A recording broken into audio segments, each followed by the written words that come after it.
हरे हरे कृष्णा कृष्णा कृष्णा कृष्णा हरे हरे, हरे राम राम राम हरे हरे। नमो विष्णुपादाय कृष्णपृष्ठाय भूतले श्रीमते भक्तिवेदांत स्वामी निति नामिने। नमस्ते सरस्वती देवी गौरवाणी प्रचारिणे निर्विशेष शून्यवादी पश्चात देशतारिणे। Hare Krishna. International society for Krishna consciousness, अंतर्राष्ट्रीय कृष्ण भावना संघ, इस्कॉन श्रीधाम मायापुर द्वारा संचालित एवं मायापुर टीवी द्वारा प्रसारित हमारे आज का आध्यात्मिक प्रश्नोत्तर टॉक शो में आप सभी भक्तों का हार्दिक अभिनंदन और सुस्वागतम।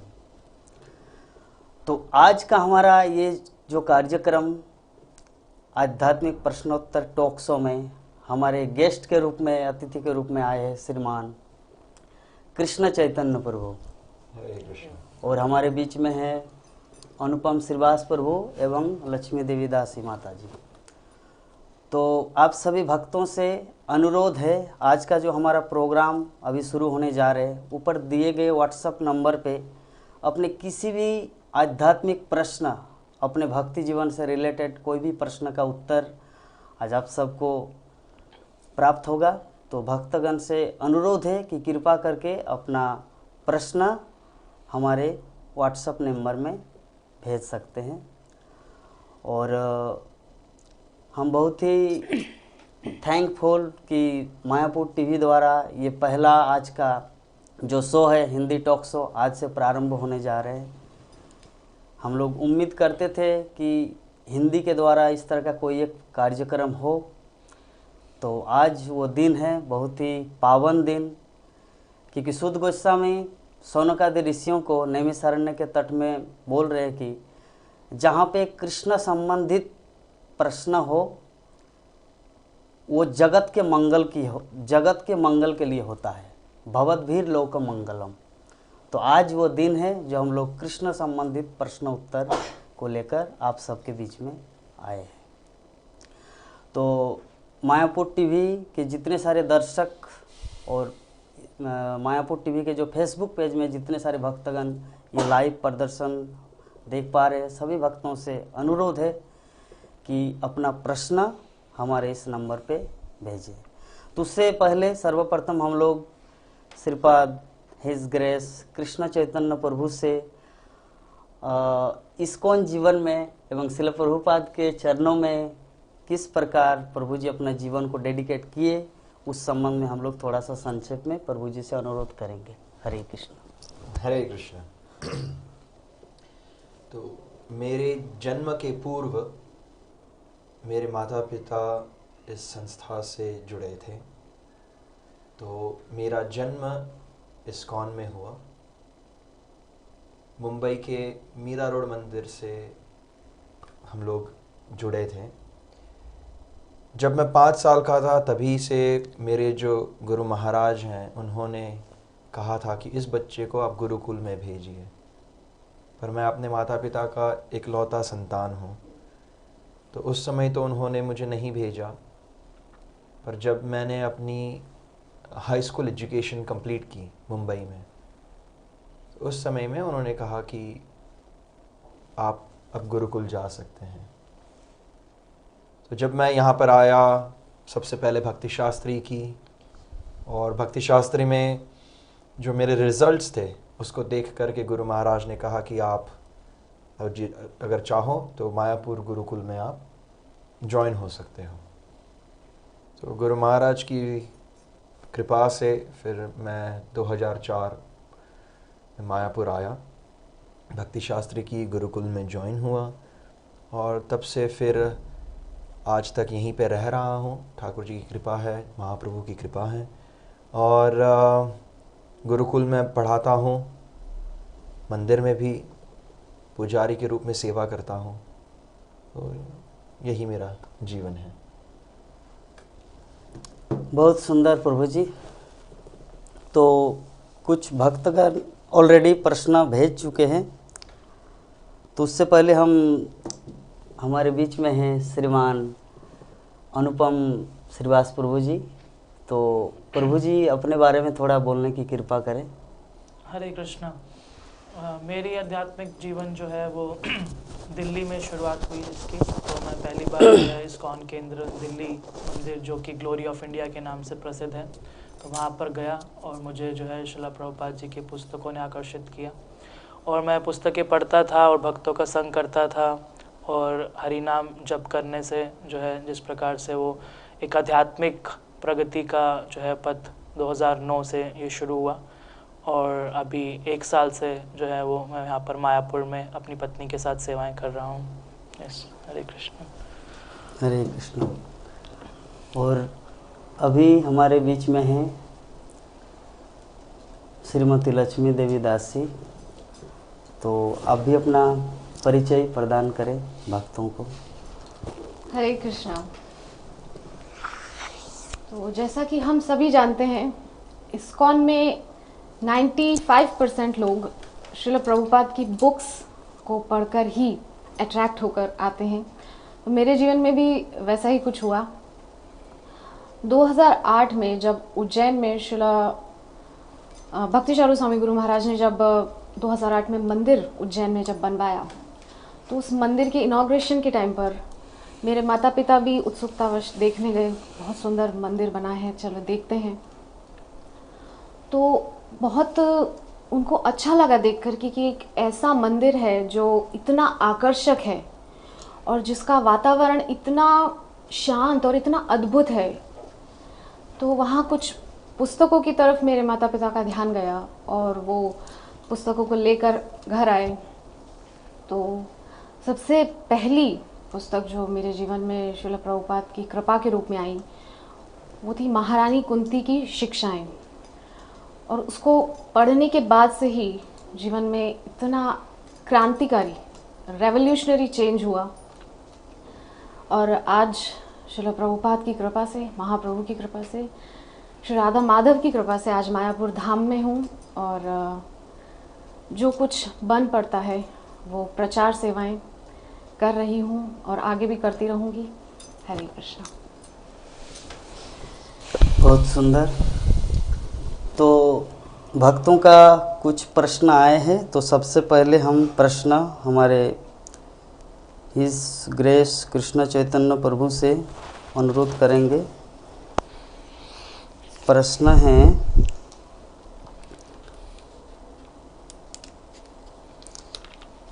परेश कुमार सिंह धनबाद झारखंड से प्रश्न किए हैं। हरे कृष्ण प्रभु जी, दंडवत प्रणाम।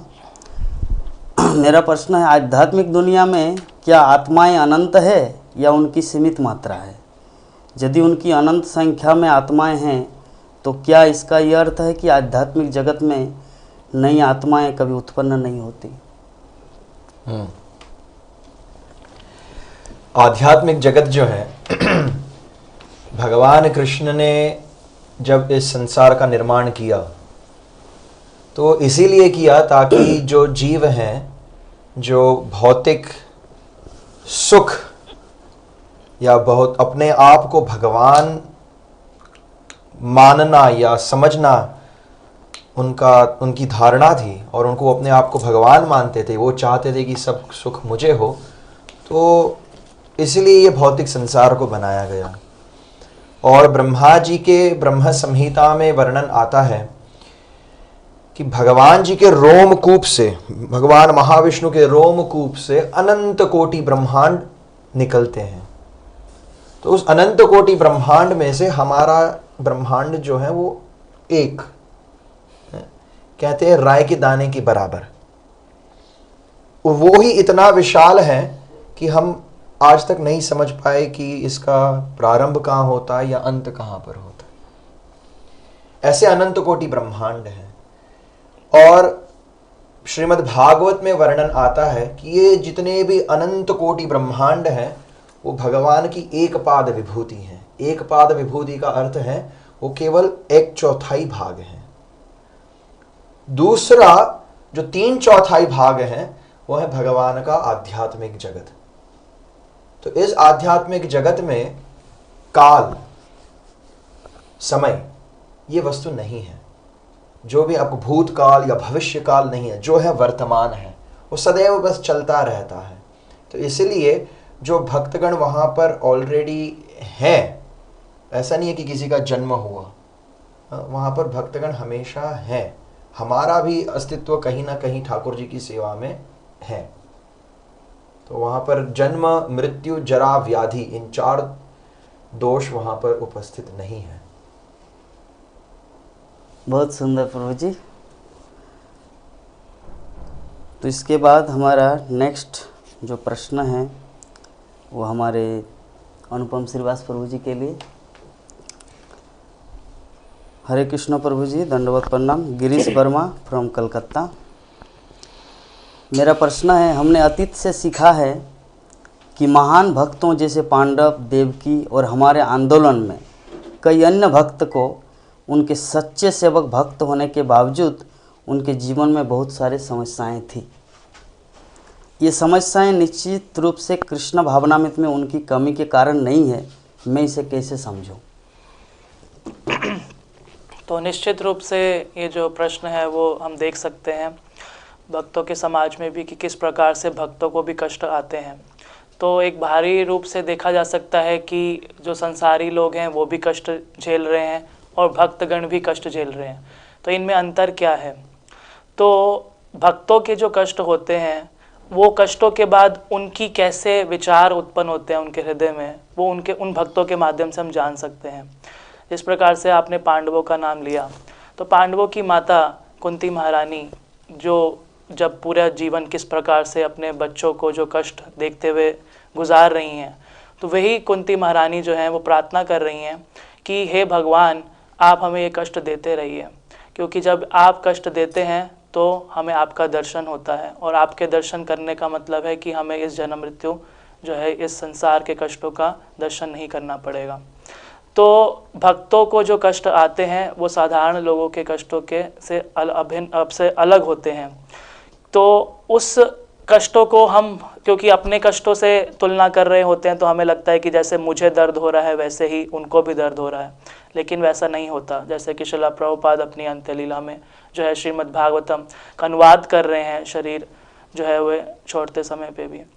तो भारी डॉक्टर्स मेडिकल साइंस के हिसाब से जो कार्य संभव नहीं लगते, लेकिन ऐसे भक्त जो हैं वो ऐसे प्रदर्शित करते हैं। तो जिस प्रकार से भगवान आते हैं उसी प्रकार से ये जो है महान भक्त आते हैं, और उनके कष्ट ऐसे नहीं होते जैसा कि हम समझ रहे हैं। और ये हमारे लिए एक उदाहरण है कि जो है किस प्रकार से एक भक्त का उद्देश्य सिर्फ और सिर्फ भगवान की सेवा करने के लिए होता है, तभी वो जो है अंत समय तक इस प्रकार से इतने कष्टों के बावजूद भी जो है वो प्रचार प्रसार करते हैं और समाज के लिए उदाहरण प्रस्तुत करते हैं। हरे कृष्ण। बहुत सुंदर प्रभु जी। तो अभी हमारा नेक्स्ट प्रश्न जो है विधान साहा फ्रॉम कलकत्ता। प्रश्न है, कुंती महारानी क्यों दुख चाह रहे हैं भगवान से, जबकि गजेंद्र अपने दुख में ही भगवान को पुकारा था? हरे कृष्णा, बहुत सुंदर प्रश्न है। तो हम सभी कुंती महारानी के विषय में जानते हैं। उन्होंने अपनी स्तुति में एक श्लोक भगवान से वहाँ कहा है कि विपदा संतुता शश्वत तत्र तत्र जगत गुरु, कि जितना जितना विपत्ति मेरे जीवन में आएगी वहाँ वहाँ मुझे जगत गुरु अर्थात श्री कृष्ण का दर्शन निश्चित होगा ही। माता कुंती इसके लिए बहुत वो निश्चित रूप से वो जानती हैं इस बात को, निश्चिंत हैं वो, इसीलिए वो चाहती हैं कि मेरे जीवन में विपत्ति आए, क्योंकि जब विपत्ति आती है ना तब कृष्ण आते ही हैं उनकी सहायता करने के लिए, और वो ये चाहती हैं कि विपत्तियां सब समय उनके जीवन में बनी रहे ताकि कृष्ण का उनसे बिछोह ना हो, कृष्ण उन्हें छोड़कर जाए ना। तो जैसा कि अभी प्रश्न आगे पूछा गया है अनुपम प्रभु से, तो उसका और इस प्रश्न का तालमेल मिल रहा है असल में कि भक्तों के जीवन में कष्ट आता है, किंतु भक्त उसको उस तरीके से नहीं लेते जिस तरीके से सामान्य भौतिक जगत के लोग लेते हैं। भक्तों के लिए कष्ट भी भगवान के स्मरण का एक बहाना बन जाता है कि जितना जितना कष्ट होगा उतना उतना हम ज्यादा ज़्यादा जप करेंगे, ज़्यादा भगवान के दर्शन करेंगे, श्रीमद् भागवतम का अध्ययन करेंगे, गुरु महाराज के पास बैठकर अपनी शंकाओं का समाधान करेंगे। मतलब ये न केन प्रकारेण जीवन में कृष्ण से और कृष्ण के प्रिय भक्तों से निकटता होगी, जितना ज़्यादा कष्ट होगा। तब आगे कुंती महारानी इसी श्लोक में कह रही हैं कि आपका दर्शन यदि होगा तो अपुनर्भव दर्शनम, तब पुनः हमको इस भव सागर में दर्शन करने, मतलब इसका भव का दर्शन नहीं होगा पुनः, इस भव सागर में हमको पुनः, यानी कि पुनरपि जननम पुनरपि मरणम पुनरपि जननी जठरे शयनम, ये फिर से माता के गर्भ में आना, पुनः जन्म लेना, फिर मरना, इस प्रक्रिया से हम बच जाएंगे। तो जो मूल तत्व है, कुंती महारानी क्यों दुख चाह रही है, वो इसलिए क्योंकि कृष्ण का स्मरण बना रहे और इस भव बंधन से सदैव के लिए मुक्ति। तत्पश्चात दूसरा यहाँ पे एक बिंदु है कि गजेंद्र कष्ट में भगवान को याद कर रहा है। तो जैसा कि श्रीमद् भगवत गीता में भगवान स्वयं कह रहे हैं कि 4 प्रकार के लोग मुझे भजते हैं।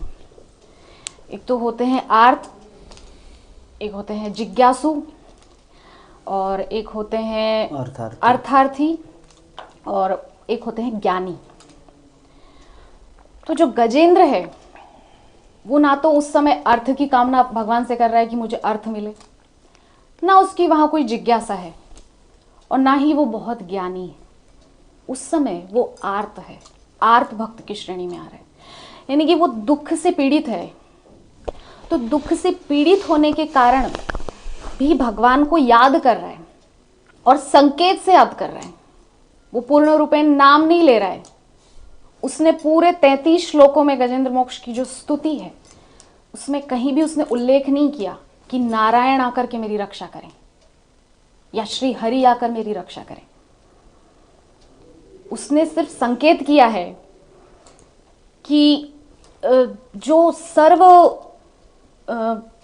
सर्व जगत के पालन करता है, जो देवताओं का भी पालन करते हैं, जो समस्त ब्रह्मांडों के अधिपति हैं, वो आकर मेरी रक्षा करें।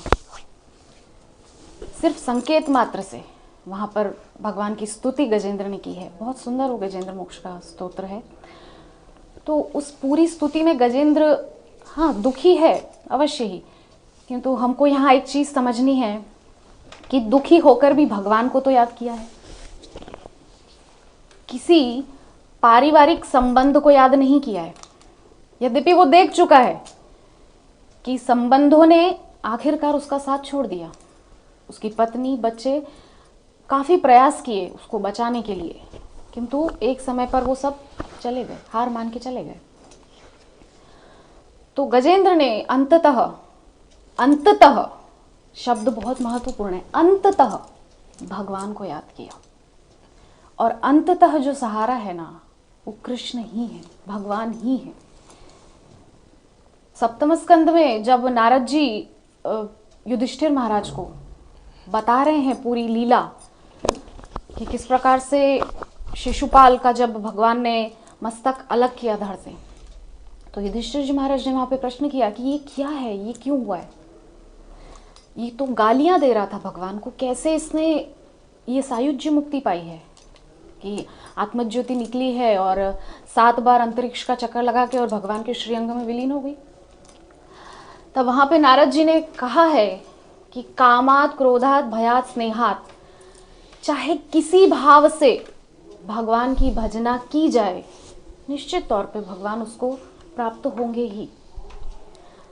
तो गजेंद्र ने यदि दुख में याद किया है तब तो अच्छी ही बात है।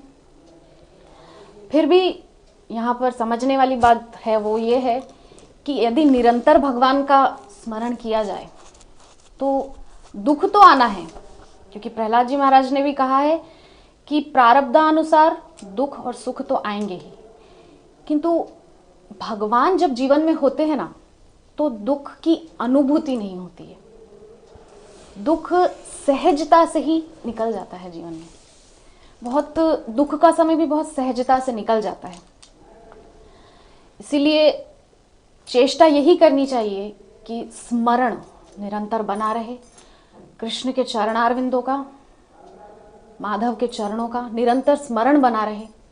बस यही एकमात्र चेष्टा हम सबको करनी चाहिए। हरे कृष्ण। हरे कृष्ण। बहुत सुंदर एक्सप्लेन करके बता दिए प्रश्न का उत्तर गिरीश वर्मा का। तो कुछ हाँ कह ब्रो, सकूं माता जी? जी। बहुत सुंदर आपने जवाब दिया। और साथ में एक और वस्तु है कि गजेंद्र भगवान को पुकार रहे हैं। भगवान उनके सामने प्रत्यक्ष रूप में वहाँ पर नहीं है, वो उनको पुकार रहे हैं कि आप आइए। और कुंती देवी के स्थान में भगवान वहाँ से जा रहे हैं, तो कह रहे हो आप जाइए मत। तो दोनों का आश्रय एक ही है कि आप हमारे साथ में रहिए।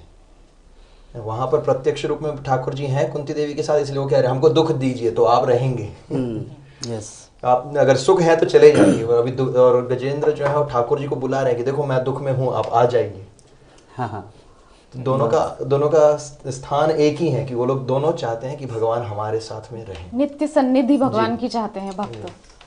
बहुत सुंदर प्रभु जी। तो अभी हमारे एक प्रभु जी प्रश्न किए हैं, मुनिया नाग फ्रॉम फुलिया। क्वेश्चन टू श्री कृष्ण चैतन्य प्रभु जी। हरे कृष्णा। माया एक ऐसी वस्तु है जो सबके अंदर है, तो प्रभु जी बहुत सारे लोग सोचते हैं कि हमारे ऊपर माया का कोई प्रभाव नहीं है। ये सोचकर वो लोग बोलते रहते हैं। ब्रह्मचारी लोग का अलग बात, लेकिन जो संसारी है उनके ऊपर माया का असर है ना प्रभु जी? ये प्रश्न। मेरे गुरु महाराज ने एक दिन मुझसे कहा कि अगर कोई व्यक्ति कहता है कि उसके ऊपर माया का असर नहीं है, या उसके जीवन में, उसके मन में अनर्थ, जो अनावश्यक इच्छाएं नहीं हैं, वो झूठ बोलता है। क्योंकि अगर आप इस भौतिक संसार में हो और आप नित्य कृष्ण चिंतन नहीं कर रहे हैं, उसका अर्थ है कि आपके हृदय में अनावश्यक इच्छाएं, मोह माया, ये सब हैं। आप चाहे ब्रह्मचारी हो, चाहे गृहस्थ हो, वानप्रस्थी हो, सन्यासी हो, उससे कोई अंतर नहीं पड़ता।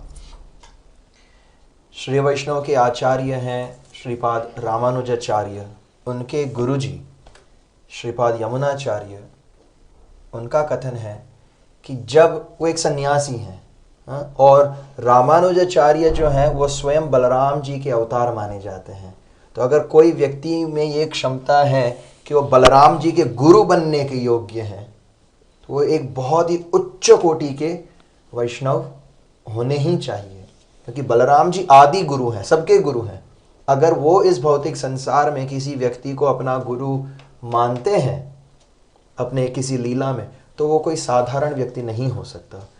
और यमुनाचार्य भी कह रहे हैं कि जब कभी मेरे हृदय में स्त्री संग करने का विचार आता है, तो उस विचार पर मैं थूकता हूं। अगर वे थूकते हैं, उसका अर्थ है कि विचार आया है। अगर वो विचार नहीं आता तो वो थूकते नहीं। तो इसीलिए उस स्थान पर भी ये भौतिक संसार, ये माया जो है वो हमेशा कष्ट देती है।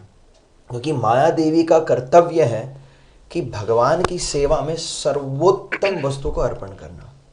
तो जब तक हम सर्वोत्तम नहीं हो जाते, तब तक वो हमको शेप करती है, तब तक हमको जलाती है। जैसे सोने के गहने होते हैं, तो सोने को लेकर के उसको गर्म करना पड़ता है, उसको लोहे से मारना पड़ता है, उसको खींचना पड़ता है, टानना पड़ता है, उसको धीरे धीरे टोचना पड़ता है। वो एक कारीगर कर सकता है, पर जब तक उस सोने को अच्छे तरीके से, अच्छे रूप से उसको न बनाए, तब तक वो कैसे किसी के गले की शोभा बन सकता है। तो यही माया देवी का भी यही एक उनकी सेवा है ठाकुर जी के प्रति, कि हम जो सोना है, क्योंकि भगवान कृष्ण कहते हैं कि हम सभी भगवान के जीव हैं, उनके अंश हैं। तो अगर हम उनके अंश हैं, हम भी सच्चिदानंद हैं, परंतु कुछ दोष हैं, कुछ हैं, तो इसीलिए माया देवी उस दोष को साफ करती हैं अलग अलग रूप से।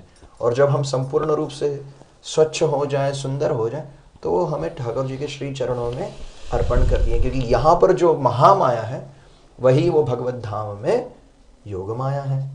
जो यहाँ पर हमें कष्ट देती है वही वहाँ पर हमें सहायता करती हैं सेवा के लिए। तो इसीलिए कोई भी व्यक्ति अगर कहे कि नहीं मैं माया में नहीं हूँ, तो उस संसार से वो परे हैं, वो इस संसार में नहीं रह सकते। हरे कृष्ण। बहुत सुंदर प्रभु जी, प्रश्न का उत्तर इतना सुंदर एग्जाम्पल के माध्यम से आप समझाए। तो एक छोटे बच्चे का एक प्रश्न आया है 5 साल का, जिनका नाम है मुरारी कुमार, फ्रॉम बोकारो झारखंड से। तो वो प्रश्न है हमारे श्री अनुपम श्रीवास प्रभु के लिए। प्रश्न है कि रावण का मृत्यु नाभि में मरने से ही क्यों हुआ? अगर ऐसा कुछ हो तो प्रभु जी प्रभु जी को ही बताना चाहिए। यू नो, रामायण में वर्णन आता है कि रावण ने बहुत सारी तपस्याएं की हैं, बहुत सारी, इसीलिए वो इतना सशक्त है। अच्छा। कि नवग्रहों को अपनी सीढ़ियों पे रखकर, शनि महाराज को अपने पैरों के नीचे रखकर वो राज्य करता था, क्योंकि वो जन्म से इतने शक्तिशाली नहीं थे। उन्होंने अपने जीवन में बहुत सारी तपस्याएं की और बहुत सारी तपस्याओं को करके करके करके बहुत सारे वरदान प्राप्त किए। तो उन सभी वरदानों में से एक वरदान ये भी है कि ब्रह्मा जी ने कहा था कि आपके नाभि के अंदर हमेशा अमृत कलश रहेगा, और उसके कारण वो कभी नहीं मरेगा। तो जब तक वो अमृत कलश है तब तक उसको मारना असंभव है। इसलिए ये बात जो है विभीषण महाराज ने श्री रामचंद्र जी से कहा कि अब वो नाभि में जो अमृत कलश है उसको सुखा दीजिए। अच्छा। तो भगवान श्री रामचंद्र ने नाभि में बाण मार के उनको अमृत कलश को सुखाकर फिर उसको मार दिया। बहुत सुंदर प्रभु जी। हमारे बीच में एक ऐसे व्यासदेव के प्रतिनिधि है तो जिसमें डरने का कोई बात ही नहीं है। चाहे भक्तगण किसी भी तरह का प्रश्न क्यों न करे, हम लोग उसका समाधान हमारे प्रभु जी के माध्यम से पाएंगे। तो अभी एक प्रभु जी प्रश्न किए हैं। प्रभु जी है फ्रॉम नाइजीरिया, फॉरेन। प्रश्न है, हरे कृष्ण प्रभु जी, प्लीज एक्सेप्ट माय दंडवत प्रणाम। I feel proud when I see my association with ISKCON. Referring to scripture, it also guides us to protect motherland and nation and make it favorable for monk and saints. City like Delhi and Mumbai are blessed with the institute like ISKCON that gives a number of devotees. But at the same place, incident like Palghar happened with saints, and we witness afterward that government has less or no values for sadhus and monk. It said, Jaisa Parja, Oisa Raja. If large group of general public is inclined to devotion and believe in moral values, then why such governments come into existence? Existence never happened randomly. People choose them. That is why it is said government is best representative of public in democratic setup. A state with so much of devotion and chosen kingship that behave against devotion, don't you feel devotees should have equal responsibility toward participating, strengthening and supporting dharma in different form, either it is in own life or in social format? अगर फिर से पढ़ना चाहेंगे तो हिंदी में बताइए। हाँ, हिंदी में ट्रांसलेट करना नहीं, ट्रांसलेट तो नहीं, वो इंग्लिश में ही भेजा है फॉरेन से, अभी भेजे। तो इसका हिंदी तो प्रश्न हमें हिंदी की हाँ नहीं, आप हिंदी में ही उत्तर दीजिए। उत्तर प्रश्न ये है कि प्रभु जी को बहुत गर्व होता है जब देखते हैं कि ISKCON जैसी संस्थाएं सभी जगह पर भगवान नाम का प्रचार कर रही हैं, और मुंबई, दिल्ली आदि नगरों में, शहरों में बहुत प्रचार चल रहा है। और साथ ही पिछले साल न्यूज़ में ये भी आया कि पालघर जिले, महाराष्ट्र के पालघर जिले में 2 साधुओं को डंडे से मार मार के उनकी मृत्यु हो गई। लोगों ने उनको बहुत मारा। और कहा जाता है जैसे प्रजागण है, जो बहुसंख्या में प्रजागण का जो चित्त है, जो मानसिकता है, वही राजा का होता है। तो ऐसे क्यों हुआ? और ये क्या ये भक्तों का कर्तव्य नहीं है कि धर्म रक्षा के लिए, राष्ट्र रक्षा के लिए वो वहाँ पर तैयार रहें? तो आपने जो ये कथन कहा कि जो प्रजा का, जो बहुमत प्रजा का जो विचार है वही राजा का होता है, वो एक्चुअली विपरीत है। संस्कृत में कहते हैं यथा राजा तथा प्रजा कि, और कहते हैं जो संस्कृत में ये भी है कि महाजन गतः सपंतः, जिस महाजन जन गतः सपंतः, मतलब जिस पथ पर महाजन या उच्च श्रेणी के लोग जिस पथ पर चलते हैं, उसी पथ को सामान्य व्यक्ति जो है उसको स्वीकार करते हैं। साधु या भक्त, उसका अर्थ केवल इतना नहीं होता कि वो केवल हरे कृष्ण करके चुप रह जाए जी। यदि किस स्थान में अन्याय होता है तो उस स्थान में भक्त का यह भी कर्तव्य है कि उसे उस अन्याय के विरोध में अपना मत देना चाहिए, या जो भी उसकी क्षमता है उसके अनुसार करना चाहिए।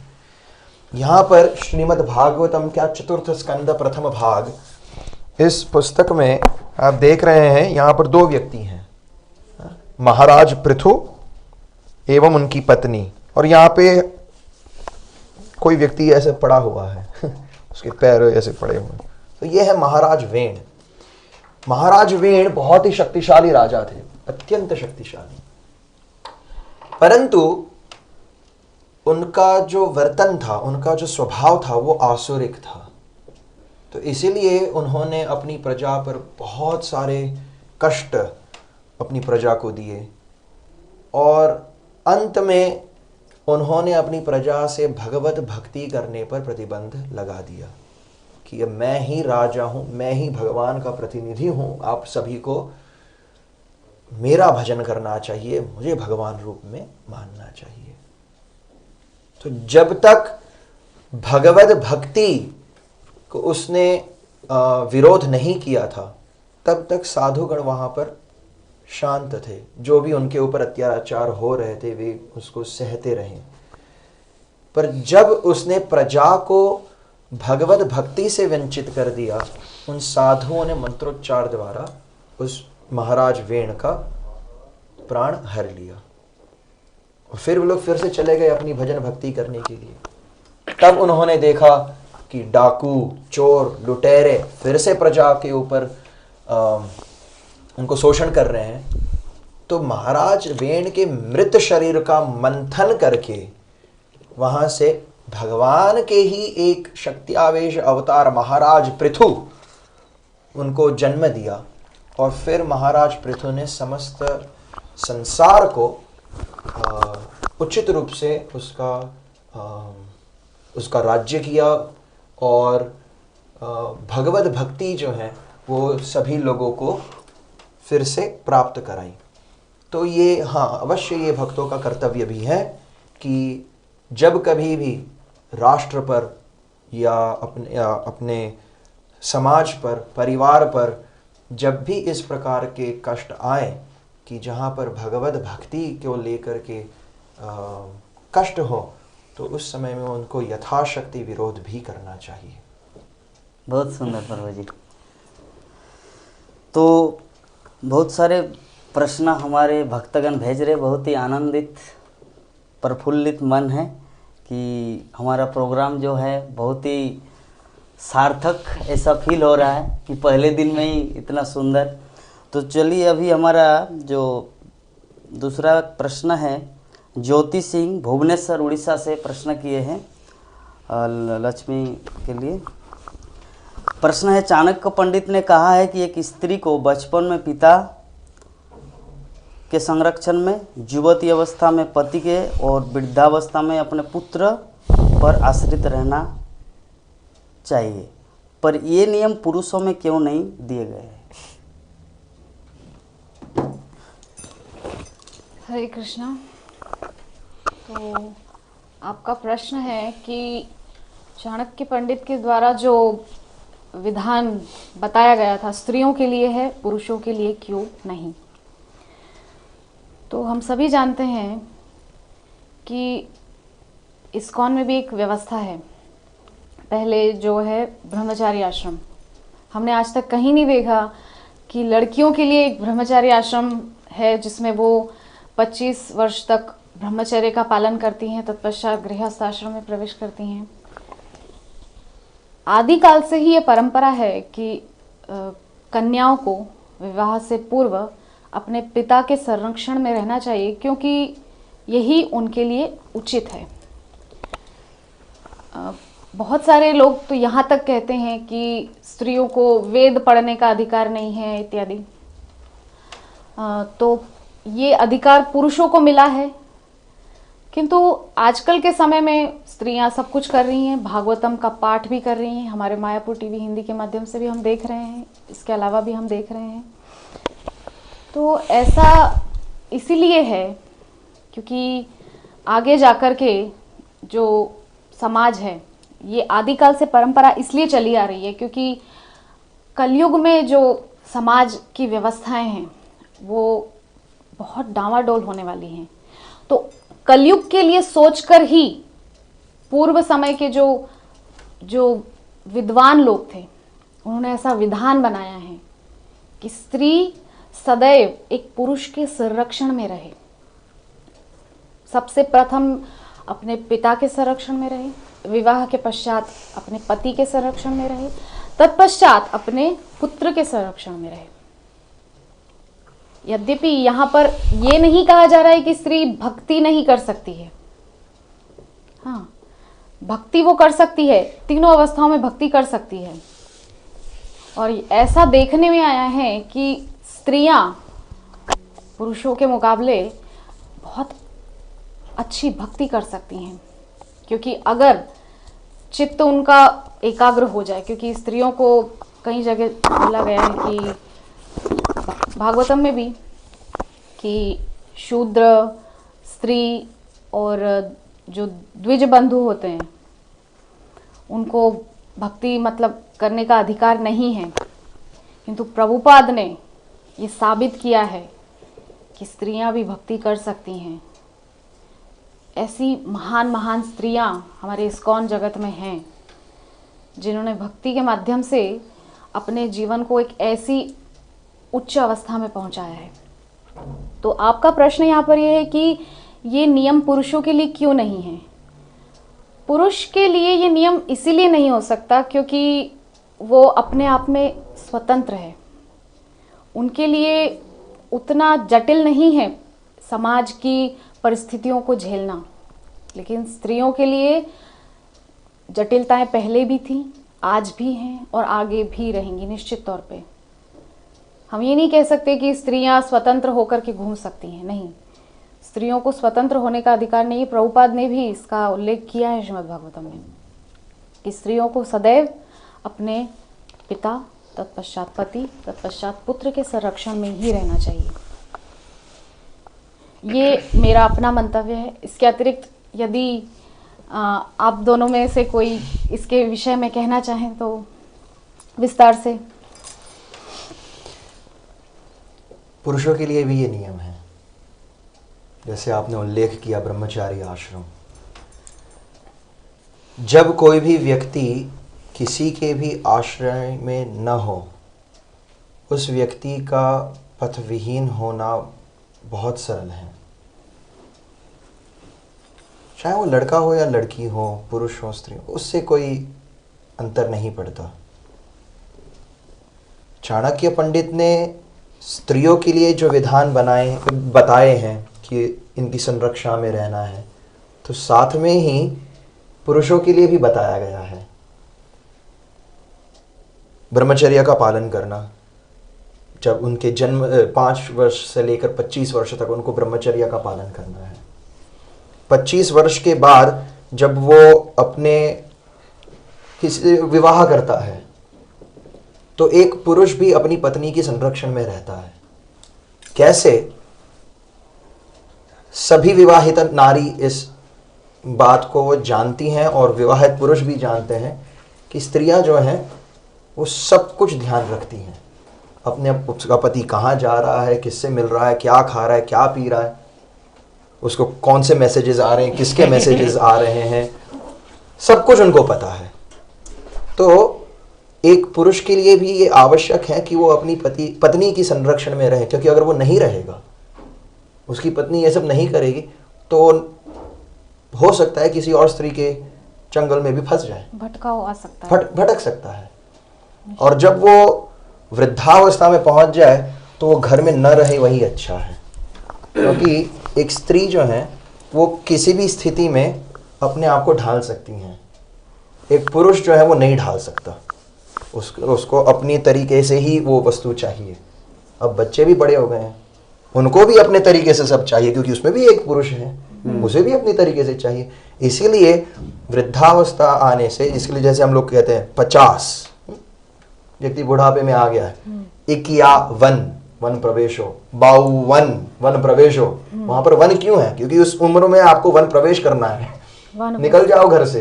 क्योंकि नहीं तो जो वृद्ध की जो स्थिति होती है घर में, अधिकांश घरों में, वो बस उनका महत्व बहुत ही कम हो जाता है। और उनको हिंदी में बहुत ही प्रचलित है, ये खड़ूस बुढ़ा है। क्यों?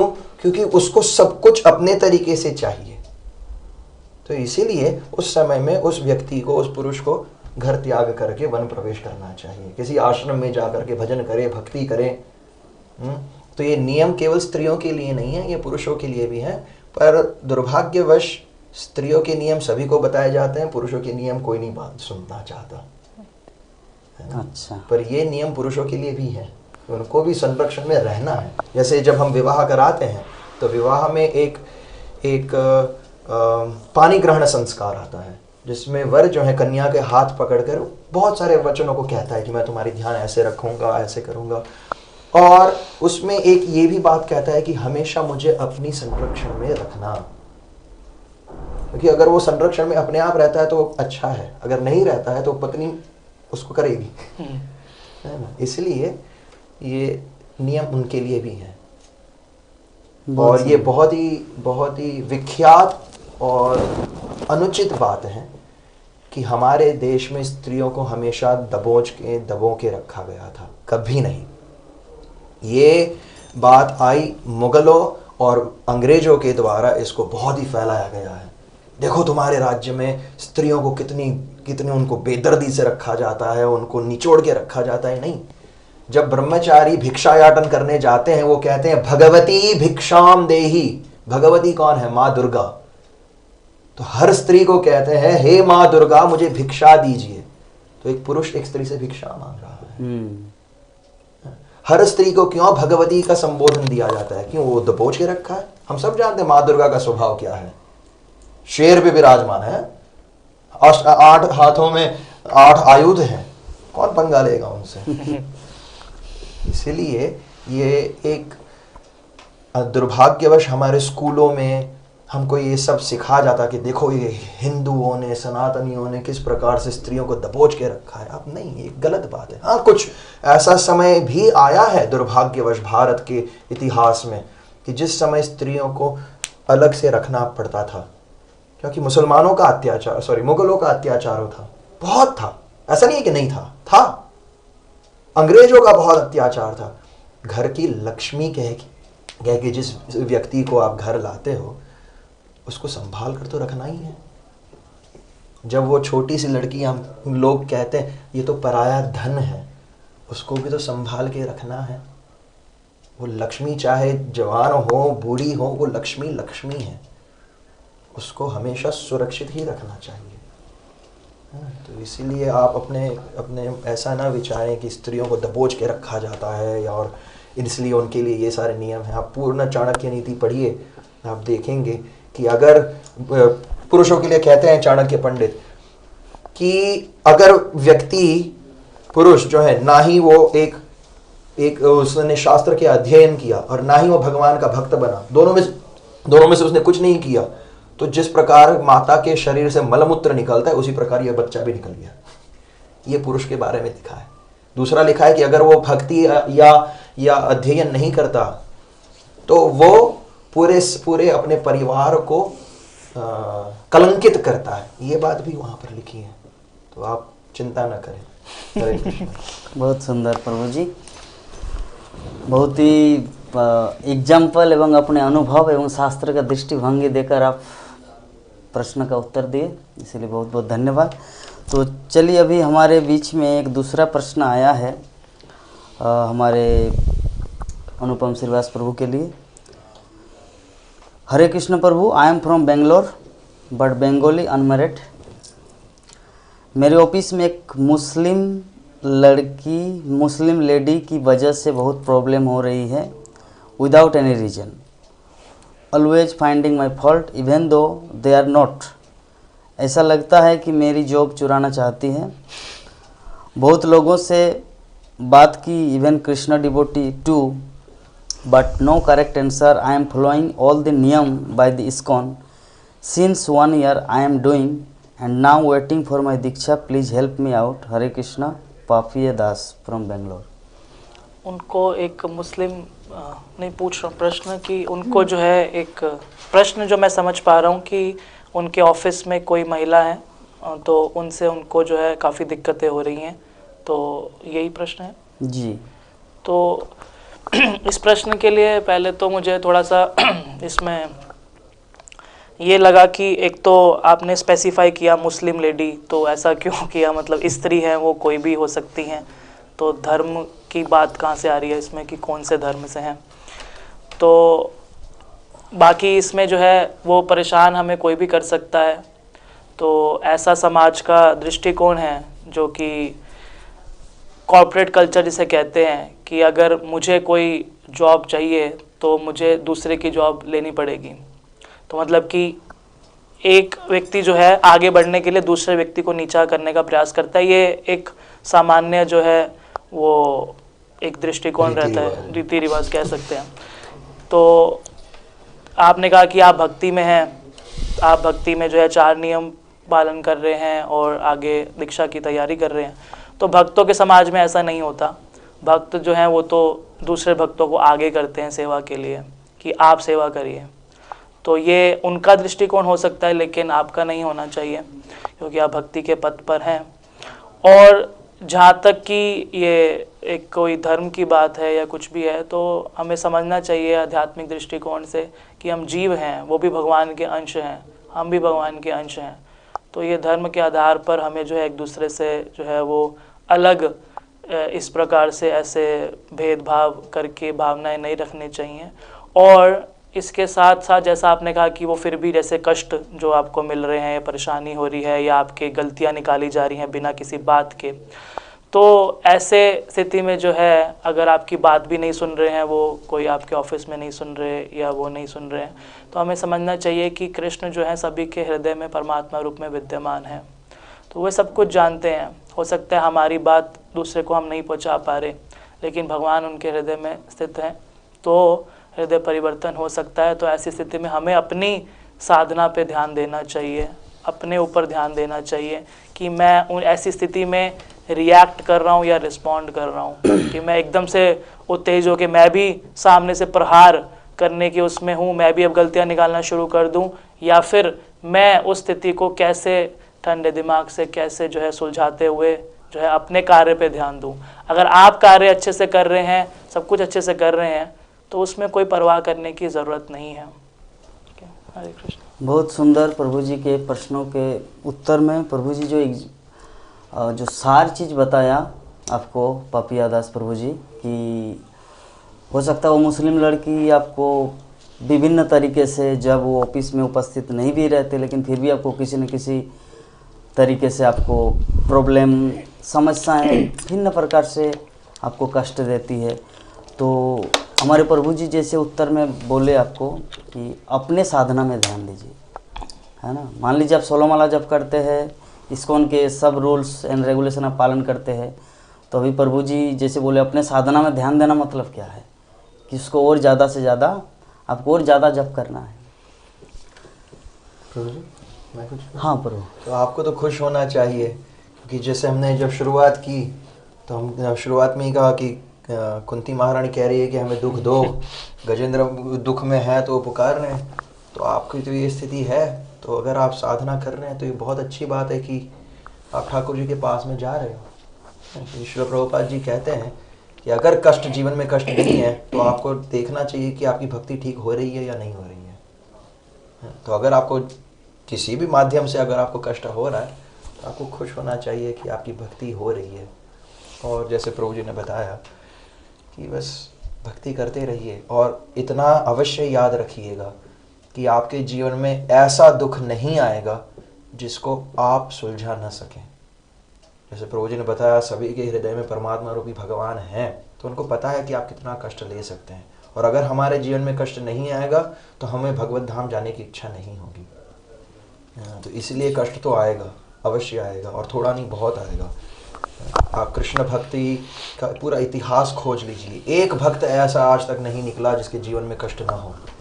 तो अगर आपके जीवन में किसी भी माध्यम से कष्ट आ रहा है उसको आलिंगन कीजिए, जैसे प्रभु जी ने बताया अपनी भक्ति को और दृढ़ता पूर्वक कीजिए, क्योंकि इतना है कि भगवान कृष्ण आपके साथ में खड़े हैं, है ना। आप भक्ति करते रहिए, कष्ट आते जाते रहेंगे। और श्रीमद् भागवतम, महाभारत, रामायण, आप इन ग्रंथों को पढ़िए। हमारे जीवन में ऐसा कष्ट कभी नहीं आएगा जो पांडवों ने झेला। जब जन्म हुआ तो उनके पिता चक्रवर्ती सम्राट थे संपूर्ण विश्व के, परंतु कुछ समय बाद वे मर गए। और जब जंगल में उनका जन्म हुआ, पर जब वे जंगल से वापस महल आए तो वहीं पे उनके ही भाई उनको मारने के लिए अलग अलग षड्यंत्र कर रहे हैं। फिर उन सबसे बचते फिर से जंगल में पहुंच गए। सब कुछ नहीं है उनके पास में, लाक्षागृह में पूरा घर जला दिया। बस 5 भाई कुंती माँ चले गए। कहाँ पहुंचे? विराट नगर, नहीं विराट नहीं, पांचाल, एक चक्र गांव। वहां से उन्होंने द्रौपदी के साथ उनका विवाह हुआ। फिर से लौट कर आए, फिर से उनको अपना राज्य का सब सुख मिला। पर विभाजन, आपका ही राज्य जो संपूर्ण विश्व का राज्य, आप ही के पिता का राज्य, आपको आधा नहीं, आपको आधा करना पड़ा। ठीक है, तो कैसा आधा करना पड़ा? मरुभूमि, जिसे कहते थे खंडव प्रस्थ, वहां पे कुछ नहीं उगता, ऐसा राज्य उनको दिया। मेहनत करके उसको इंद्रप्रस्थ बनाया, तो देवताओं को भी लगे कि अरे भाई ये बहुत अच्छी वस्तु है, वैसा बनाया। फिर क्या हुआ? जुए में सब कुछ हार गए। इतना ही नहीं, उनकी प्रिय पत्नी को सार्वजनिक तौर पर सभी जो विश्व के राजाओं के सामने निर्वस्त्र करने का प्रयत्न किया गया। ये कोई कम लज्जा की बात नहीं है कि सब कुछ छोड़ने के बाद आपके ही सामने जो ऐसे 5 महावीर हैं जो आज तक एक युद्ध नहीं हारे, उन्हीं के सामने उन्हीं की पत्नी को उन्हीं की राज्यसभा में उन्हीं के भाइयों द्वारा नग्न करने का प्रयत्न किया जा रहा है। कितना बड़ा दुख की बात है। उसको छोड़ करके फिर से उनको 13 साल का वनवास। उसके बाद जब वो आते हैं, अपने ही परिवार को, स्वजनों को मारना है। उन सबको मारने के बाद उनको 36 साल का ऐश्वर्य राज पूरा भोग करने मिला। और फिर भगवान कृष्ण इस धराधाम से चले गए। जैसे उनको पता चले कि भगवान कृष्ण नहीं है, सब कुछ वहां पर परीक्षित महाराज का राज्याभिषेक किया, बगैर किसी को बोले महाराज युधिष्ठिर निकल गए। केवल पांडवों ने देखा कि वो निकल रहे हैं, एक शब्द नहीं कहा। उनको पता है क्यों निकल गए। सारे पांडव और द्रौपदी देवी उनके पीछे पीछे निकल गई। तो ये है भक्ति। अगर आपके जीवन में कष्ट हो रहा है, आनंद लीजिए। क्यों? क्योंकि भगवान कृष्ण आपके साथ में खड़े हैं। उनकी भक्ति और दृढ़ता पूर्वक कीजिए। ये कष्ट जो है बहुत छोटा है, अपने आप उसका निवारण हो जाएगा, आप चिंता न करें। हरे कृष्णा। हरे कृष्णा। तो बहुत सुंदर प्रभु जी, आज तक कम से कम 1 साल से जो प्रॉब्लम आप झेल रहे हैं, जो विभिन्न इस्कॉन डिवोटीज के माध्यम से आप ये प्रश्न को कर रहे थे, तो आप आज तक आपको कोई समाधान मिला नहीं। मुझे नहीं लगता कि इससे बढ़कर कोई उत्तर हो। तो आप इसी में संतुष्ट हो जाइए। प्रभु जी सारी चीज़ आपको बता दी कि आप भाग्यवान हैं, क्योंकि आपको कष्ट मिल रहा है। क्यों? और कष्ट से भगवान के स्मरण। हाँ, बहुत सुंदर। तो चलिए, अभी हमारे बीच में एक हमारे राकेश कुमार राय प्रभु जी फ्रॉम इस्कॉन बोकारो। प्रश्न है, हरे कृष्णा कृष्णा कृष्णा हरे हरे, हरे राम राम राम हरे हरे, तथा हरे राम राम राम हरे हरे, हरे कृष्णा कृष्णा कृष्णा हरे हरे, दोनों महामंत्रों में क्या अंतर है? हरि बोल। हरे कृष्णा। तो ये सर्वविदित है कि हरे कृष्ण कृष्ण कृष्ण हरे हरे, हरे राम राम राम हरे हरे। ये महामंत्र श्री कृष्ण चैतन्य महाप्रभु जो आज से 550 वर्ष पूर्व इस धराधाम को पवित्र करने के लिए इसी नवद्वीप मंडल में अपनी लीलाओं को विस्तारित करने के लिए आए थे, अपने पूरे परिकर के सहित। तो वेद का जो मंत्र है वो है हरे राम राम राम हरे हरे, हरे कृष्ण कृष्ण कृष्ण हरे हरे, जिसको हम सब अवस्थाओं में नहीं जप कर सकते और उसको हम सब समय नहीं गा सकते। ये वैदिक मंत्र है। हरे राम से जो शुरू होता है वो वैदिक मंत्र है। चूंकि उसके लिए कुछ नियम है, कुछ पद्धति है, इसीलिए महाप्रभु ने उसको सरलीकृत करके जीव मात्र के लिए करुणावश उस मंत्र को सरल करके हम सबको सहजता से उपलब्ध करवाया है। और हम सब जानते हैं कि स्वयं महाप्रभु ने उदाहरण के तौर पे बताया है कि इस मंत्र को शौचालय में बैठ कर के भी आप जाप कर सकते हैं, आप गा सकते हैं। इससे आपको कोई अपराध नहीं होगा। किंतु वो जो मंत्र है वो वैदिक मंत्र है, उसके लिए कुछ नियम पद्धति होती है। और इसके अलावा जो ये हमारा जो मंत्र है हरे कृष्ण, इसको हम सब समय जप भी कर सकते हैं, कीर्तन भी कर सकते हैं, संकीर्तन भी होता है। सब स्वरूप सभी प्रारूपों में ये मंत्र सहज है, सरल है। ये तो मेरा मंतव्य है। और इसके अलावा यदि हमारे दो और जो प्रवक्ता हैं इस पर कुछ टिप्पणी यदि करना चाहें तो। बहुत सुंदर रूप से बताया मतलब। चलिए, बहुत सुंदर। तो अभी हमारे एक साथ में 10 प्रश्न हैं, लेकिन 10 प्रश्न तो नहीं, स्टेप बाय स्टेप एक एक करके हमारे कृष्ण चैतन्य प्रभु जी को पूछेंगे।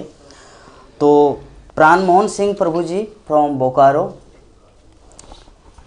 Steel city, Jharkhand. अच्छा। प्रभु जी का प्रश्न है, सकाम भक्त किसे कहते हैं और इसके उदाहरण तौर पर नाम बताएं, और ज्ञानी कौन होता है इसका भी उदाहरण दीजिए। पहला प्रश्न। सकाम भक्त ये है कि उसको मन की इच्छा भी है। जैसे कि समझिए आज आपको रास्ते पे जा कर के पुचका खाने की इच्छा हुई, तो आप क्या करोगे? तो आप जाओगे रास्ते पे और सीधा पुचका मुंह में डालोगे? नहीं, वो व्यक्ति करेगा अरे मुझे भगवान ये हम लोग भगवान को भोग लगाए बगैर नहीं खा सकते, तो इसीलिए अगर जब मैं पुचका खा रहा हूँ तब मैं उसको भगवान को भोग लगा कर खाऊंगा, क्योंकि ये मेरी इच्छा है कि मुझे वो पुचका या पानी पूरी या गोलगप्पा जो भी आप कहते हैं वो खाना है। तो जाएगा रेगड़ी पे, वहाँ पे देखेगा कि हाँ भगवान को मैंने याद किया और मैंने इसको खाया, ये मेरी इच्छा तृप्ति हुई। इसे कहते हैं सकाम भक्ति, कि मेरी कामनाओं की पूर्ति के साथ साथ मैंने भक्ति भी की है। तो ये आपका पहला। और ज्ञानी यह है जिसको पता है, ज्ञान है भगवान कौन है और मुझे उनकी प्राप्ति किस प्रकार से करनी है, किस मार्ग को मुझे चुनना है, वो उसे पता है और उस मार्ग पर वो अग्रसर है और उस प्रकार से भगवान की सेवा करता है। अभी हमारा दूसरा प्रश्न है, वही प्राण मोहन प्रभु जी का 110 है, तो उनमें से कि चितवन का क्या तात्पर्य है? चितवन किस संदर्भ में पूछ रहे हैं उसके ऊपर डिपेंड है। ओके। जनरली आपके हृदय को भी चितवन कहते हैं। अच्छा। जिसमें आप खो भी जा सकते हो। ओम चितवन, ओके। तो उनका नेक्स्ट प्रश्न है हमारे कृष्ण चैतन्य प्रभु जी के लिए, सनातन धर्म इस पृथ्वी पर कब से है? आपने ही जवाब दिया, सनातन। तो सनातन का अर्थ है जिसका प्रारंभ नहीं है, मध्य नहीं है, अंत नहीं है, इसलिए उसे सनातन धर्म कहते हैं। अगर आप श्रीमद् भागवतम उठाए तो वहाँ पर जब ब्रह्मा जी का जन्म हुआ, इस ब्रह्मांड में जब ब्रह्मा जी का जन्म हुआ, पहले जीव, उन्हें भी ये सुनाई दिया तपः, कि तपस्या करनी चाहिए। तो सनातन धर्म तब से चालू है ना। तो सनातन का अर्थ है सनातन, पहले भी था, आज भी है, भविष्य में रहेगा। उसका जन्म नहीं है, उसकी अंत नहीं है। बहुत सुंदर प्रभु जी सरल भाव से समझा दिए। तो श्रीवास प्रभु जी के लिए एक प्रश्न है। हरे कृष्ण, दंडवत प्रणाम प्रभु। हरे कृष्ण महामंत्र जाप करने से पहले पंचतत्व महामंत्र क्यों बोला जाता है? हरे कृष्ण महामंत्र बोलने से पहले पंचतत्व का मंत्र क्यों बोला जाता है? ऐसा जो मुझे ध्यान पड़ता है कि क्योंकि हमें जो है वो पंचतत्व की कृपा से जो है वो हम हरि नाम ले सकते हैं। और ऐसा चैतन्य चरितामृत आदि लीला में जो है श्रील प्रभुपाद जी तात्पर्य में बताते हैं कि जो है वो हमें हमेशा हरि नाम करने से पहले जो है वो पंचतत्व को याद करना चाहिए।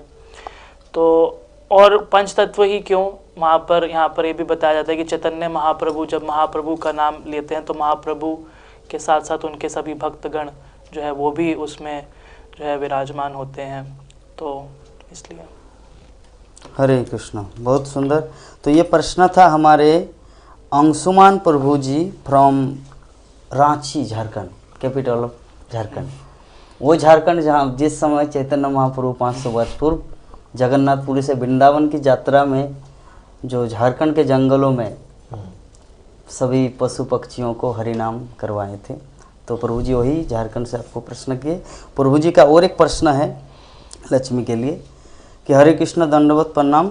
मेरा प्रश्न ये है कि जब भगवान कृष्ण इस पृथ्वी लोक पर अवतरित होते हैं तो भक्ति के जो 5 रस है वो 5 रसों का आस्वादन करते हैं, परंतु क्या गोलोक वृंदावन में भी भगवान 5 रस का आस्वादन करते हैं?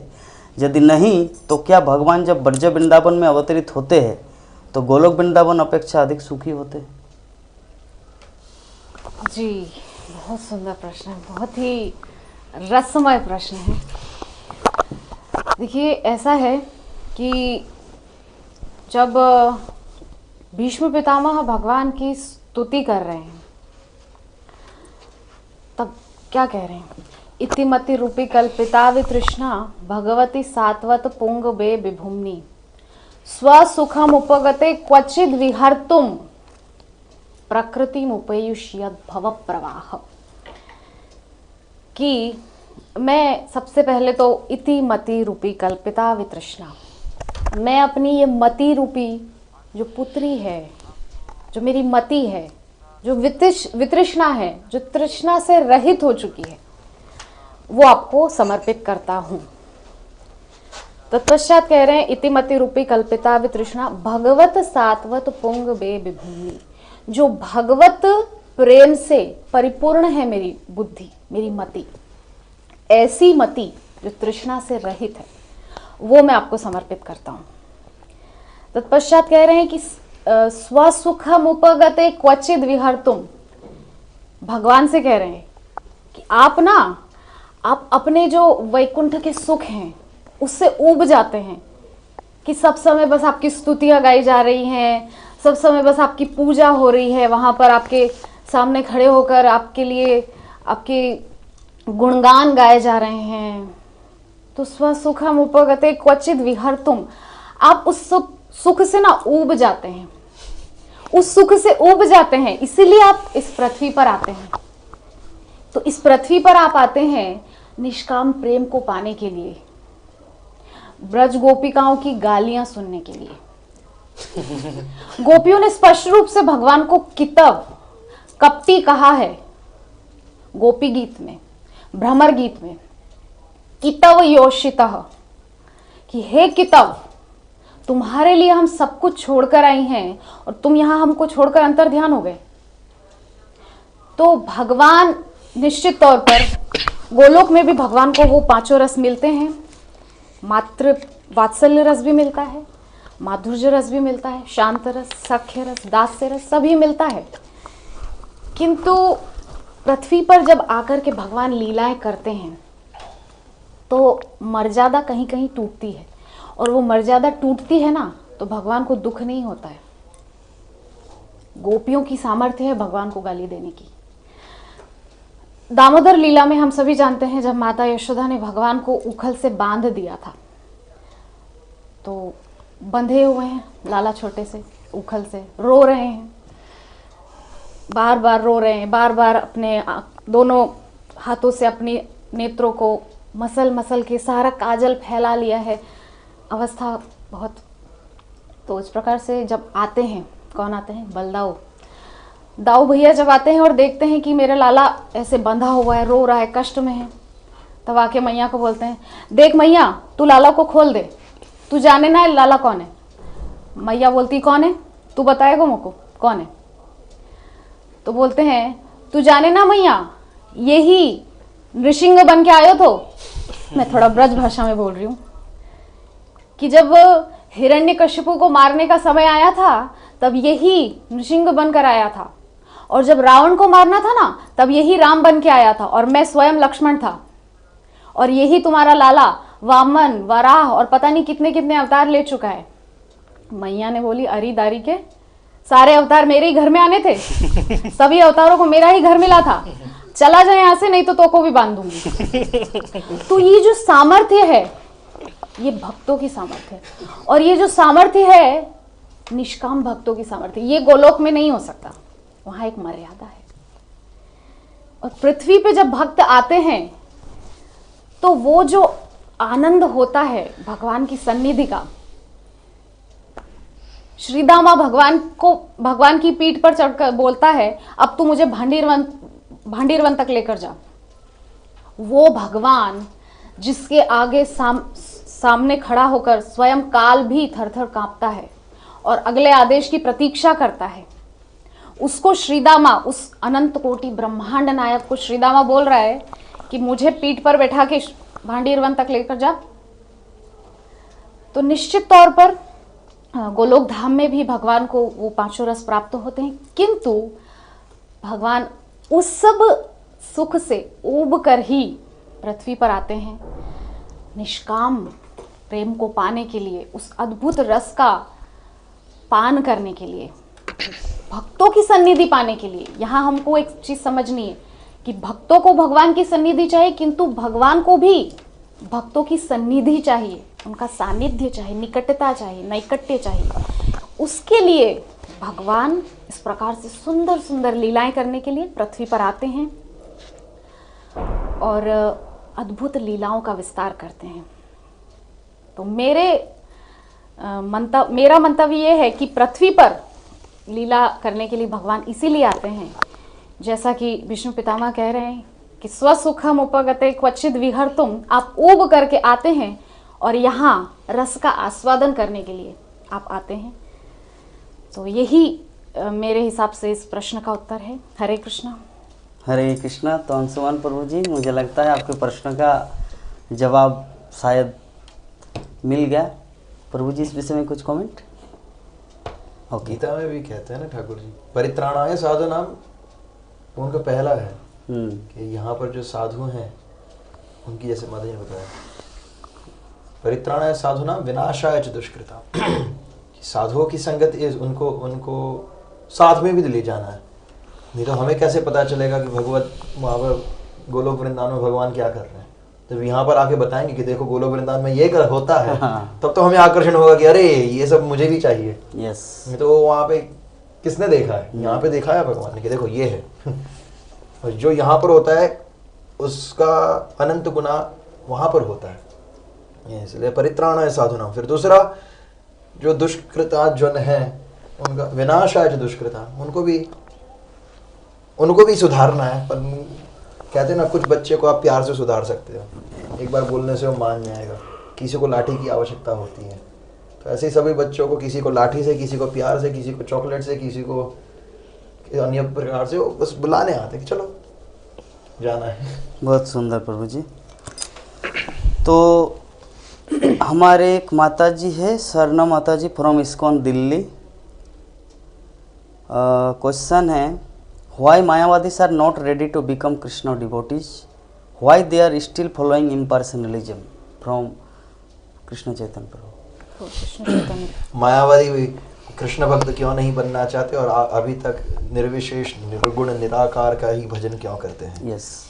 भगवद गीता में भगवान कृष्ण कहते हैं कि जिस प्रकार से आप मेरी शरण में आते हो, उसी प्रकार से मैं आपके साथ में बर्ताव करता हूँ। तो जब तक हमें भगवान कृष्ण की साकार, मधुर, सुंदर, आकर्षक लीलाओं का ज्ञान नहीं होता, तब तक हम निर्गुण निराकार में ही रहते हैं। चाहे जो भी गुण है ठीक है, क्या फर्क पड़ता है, क्योंकि हमें ज्ञान ही नहीं है। आपको पता ही नहीं है कि वो कौन है। तो जब ज्ञान होगा तब तो आप आकर्षित होकर के आएंगे। तो जैसे माता जी ने अभी बताया कि भगवान आए हैं, दिखाया है कि मैं ये हूं। एक बार जननीवास प्रभु ने कहा कि भगवान कृष्ण का जो ब्रह्म ज्योति है, जो उनका निराकार स्वरूप है, वो भी इतना सुंदर है कि मायावादी गण जो है वो विचार करते हैं मैं अपना स्वरूप को छोड़ के उसमें विलीन हो जाऊं। कृष्ण का, उनकी जो दिव्य ज्योति है वही इतनी सुंदर है कि जीव अपना अस्तित्व खो करके उस अस्तित्व को में विलीन हो जाना चाहता है। पर जब ज्ञान होगा कि उस तेज प्रकाश के पीछे जो श्याम सुंदर जी विराजमान हैं, जब वो ज्ञानोदय होगा, जब वो उनको रियलाइजेशन होगा, तब जाकर वो कृष्ण भक्त अवश्य बनेंगे। नहीं तो शंकराचार्य जी क्यों कहते हैं भज गोविंदम गोविंद भजतु मूढ़मते। हे मूढ़ व्यक्ति, भगवान गोविंद का भजन कर। गीता, भगवद गीता के महात्म्य में शंकराचार्य जी स्वयं कहते हैं एको देवो देवकी पुत्र एव एको मंत्रस्तस्य नामादि आदि कर्मापि एकम तस्य देवस्य सेवा। कि भगवान एक ही है, वो है देवकी के पुत्र। एक ही शास्त्र है, वो है भगवद गीता जो देवकी पुत्र ने गाया हुआ है, और एक ही कर्म है कि उस देवकी के पुत्र का हमें भजन करना चाहिए। ये शंकराचार्य जी ने गीता महात्म्य में लिख कर गए हैं। तो जो मायावाद के कट्टर प्रचारक हैं वो भी तो कह कर गए हैं। समय लगेगा, जैसे जिसकी आस्था वैसे वो लोग आगे बढ़ेंगे, चिंता न करें। बहुत सुंदर प्रभु जी। तो राधा चेत्री माता जी फ्रॉम हापलोंग आसाम, इस्कॉन नामहट्ट। तो क्वेश्चन, हरे कृष्ण दंडवत प्रणाम Prabhu ji, may I know whose incarnation is Vidur ji? Vidur, just recently read. Dharmaraj, Yamaraj. Okay. और यमराज के जो है अवतार हैं विदुर, धर्मराज। चलिए, तो हमारे एक अभी दूसरा प्रश्न है। हरे कृष्णा, मेरे प्रश्न है, मैं एक गृहस्थ हूँ और मेरे ऊपर बहुत सांसारिक कर्तव्य है। तो मैं तो श्रीमद् जयपताका स्वामी गुरु महाराज से दीक्षा लिए हैं। तो मेरा प्रश्न ये है, भक्ति कैसे करें कि इसी जीवन में धाम प्राप्त हो जाए? I am live in Calcutta new town ISKCON temple. Hare Krishna, आप पहले ही गुरु महाराज के चरणों में समर्पित हैं, दीक्षित हैं, तब आपको इतना चिंता करने की आवश्यकता नहीं है कि आपको धाम प्राप्ति कब होगी। मायापुर धाम या गोलोक धाम, किसके विषय में वो चर्चा करेंगे? भगवत धाम। भगवत धाम प्राप्ति के लिए, तो भगवत धाम प्राप्ति के लिए तो जो गुरु महाराज के बताए हुए नियम हैं, सबसे पहले आप उनको पालन कीजिए निष्ठापूर्वक, कि यथासंभव जितना ज़्यादा हो सके आप जप कीजिए। तत्पश्चात आप निरंतर ग्रंथों का अध्ययन कीजिए। गुरु महाराज जब भी दीक्षा देते हैं किसी को भी, तो कहते हैं कि जितना ज़्यादा हो सके श्रील प्रभुपाद के ग्रंथों का अध्ययन कीजिए, क्योंकि ग्रंथों का अध्ययन बहुत महत्वपूर्ण है। और हमारे इस्कॉन की जो एक नींव है वो है books are the basis. Prabhupada के जो ग्रंथ हैं वह हमारे इस इस्कॉन संप्रदाय, ये जो हमारा भक्ति का जगत है, ये कृष्ण भावनामृत का ये जो हमारा परिवार है, इसकी नींव है प्रभुपाद के लिखे हुए ग्रंथ। आज भी और आज आने वाले कई हजार वर्षों के बाद भी उन ग्रंथों में वही करंट रहेगा, वही पावर रहेगा जो भक्तों को भक्ति मार्ग में खींच लाता है। हम सभी देख रहे हैं आज भी कई लोग प्रभुपाद के ग्रंथों से आकर्षित होकर, अभी रिसेंटली कुछ लोगों से मेरी मुलाकात हुई थी जो दिल्ली से आए थे, वो इतना प्रभावित हुए। केवल एक उन्होंने पुस्तक का अध्ययन किया और उन्होंने डिसाइड कर लिया कि अब हमको मायापुर धाम में रहना है। बहुत स्ट्रगल कर रहे हैं, मात्र कुछ पैसे लेकर घर से निकले थे दोनों भाई बहन, और बहुत वो स्ट्रगल कर रहे हैं एनी हाउ, किसी प्रकार से हमको मायापुर धाम में सेवा मिल जाए, बस हमको मायापुर धाम में वास करना है। उनकी माता का देहांत कुछ समय पहले हो चुका है। बहुत कृष्ण से प्रेम करती थी, वात्सल्य रस था उनके अंदर, वात्सल्य भाव से वो कृष्ण को सेवा करती थी। उनके पिताजी ने उनको घर से निकाल दिया, इसलिए अब वो दोनों भाई बहन मायापुर धाम में वास के लिए स्ट्रगल कर रहे हैं। तो आपका प्रश्न ये है कि क्या किया जाए कि हमको इसी जन्म में भगवत धाम प्राप्त हो जाए। तो निष्ठा जगाइए, निष्ठा होनी चाहिए आपके अंदर। क्यों वहाँ पर जब गोकर्ण जी ने कथा सुनाई तो धुंधुकारी के लिए विमान आया, बाकी जो ग्रामवासी थे उनके लिए विमान नहीं आया? क्योंकि धुंधुकारी ने उस निष्ठा से कथा को सुना था, उसके अंदर वो कॉन्सेप्ट बैठा हुआ था, मुझे मुक्ति चाहिए। तो वो कॉन्सेप्ट लेकर, वो धारणा बैठा करके अपने अंदर उसने भागवतम का श्रवण किया था, तो उसके लिए विमान आया था, भगवत धाम लेके गया। ग्रामवासियों को नहीं मिला क्योंकि वो उस धारणा से नहीं बैठे थे। सोचा ठीक है, ग्राम में कथा हो रही है, हम भी सुन लेते हैं बैठकर थोड़ा। तो अपने अंदर वैसी निष्ठा आप जगाइए कि हमको इसी जीवन में, इसी जन्म में मुक्ति प्राप्त करके भगवत धाम जाना है। तो जब आपके अंदर वो धारणा बैठ जाएगी ना, तो आप स्वतः उसके लिए वैसा कार्य करेंगे। आप ज्यादा करके जप करेंगे, संतों का संग करेंगे, वैष्णवों की संगति करेंगे, वैष्णव सेवा करेंगे। जितना ज्यादा हो सके आपके अंदर एक बार बस वो धारणा बैठ जाए, क्योंकि हम जानते हैं धारणा बहुत कार्य करती है। जो हम सभी जानते हैं यम, नियम, आसन, प्राणायाम, धारणा, ध्यान, समाधि, धारणा का बहुत महत्व है। हमारे अंदर जैसी धारणा बैठ जाएगी ना, उसके अनुरूप हमारी एक्टिविटीज होगी, हमारे क्रियाकलाप होंगे। तो आप अपने अंदर इस धारणा को बैठा लीजिए कि मुझे इसी जन्म में इसी शरीर के द्वारा भगवत धाम प्राप्ति करनी है, बस। तो आपके जो क्रियाकलाप होंगे वो स्वतः भगवत धाम प्राप्ति के लिए समुचित प्रयास बन जाएंगे। हरे कृष्ण। बहुत सुंदर, हरे कृष्ण। तो अभी हमारे सुदूर बांग्लादेश, इस्कॉन चट्टग्राम बांग्लादेश से कृष्ण चैतन्य प्रभु जी के लिए प्रश्न है। हरे कृष्ण प्रभु जी, मैं सुमन मल्लिक फ्रॉम इस्कॉन चट्टग्राम बांग्लादेश। इस्कॉन की कोई डिवोटी, अगर कोई मैरिड डिवोटी स्त्री के साथ प्रेम का संबंध बनाकर विवाह कर ले, तब उन दोनों के लिए इस्कॉन अथॉरिटी क्या डिसीजन ले सकते हैं? वो नेगेटिव एग्जाम्पल दूसरे भक्तों को प्रदर्शन करते हैं। इसको बंद करने के लिए क्या कुछ कर सकते हैं इस्कॉन कम्युनिटी? और मेरा दूसरा प्रश्न है, इसके बाद भी उन दोनों के साथ कोई इस्कॉन डिवोटी संग दे रहे हैं, वो क्या अपने गुरु को दिए गए 4 प्रिंसिपल के विरुद्ध है? हाँ, अगर कोई विवाहित व्यक्ति है और उनको किसी भी विवाहित व्यक्ति का से प्रेम हो जाए, और वो लोग साथ रहना चाहते हैं, तो वो केवल इस्कॉन के हो ना हो उससे अंतर नहीं पड़ता, पर ये एक पाप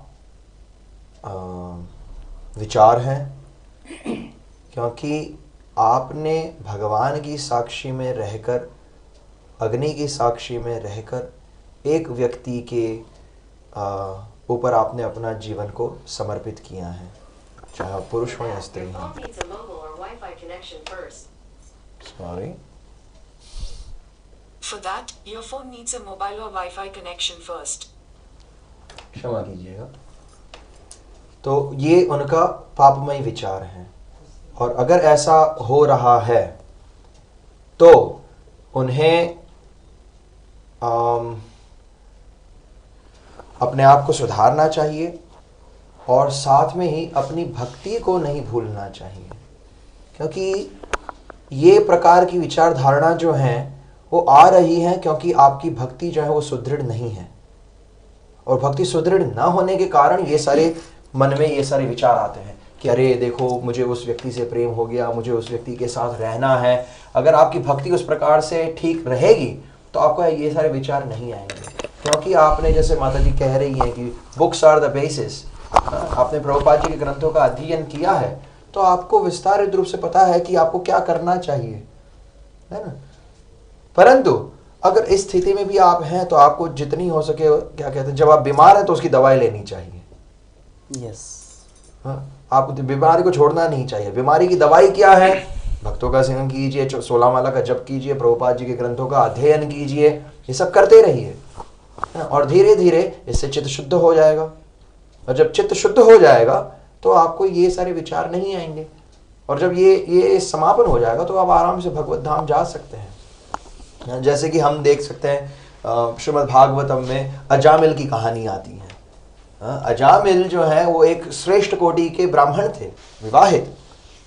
एक बार लकड़ी काटने के लिए जंगल में गए, वहां पे देखा किसी वेश्या ने एक पुरुष के साथ संग कर रही है।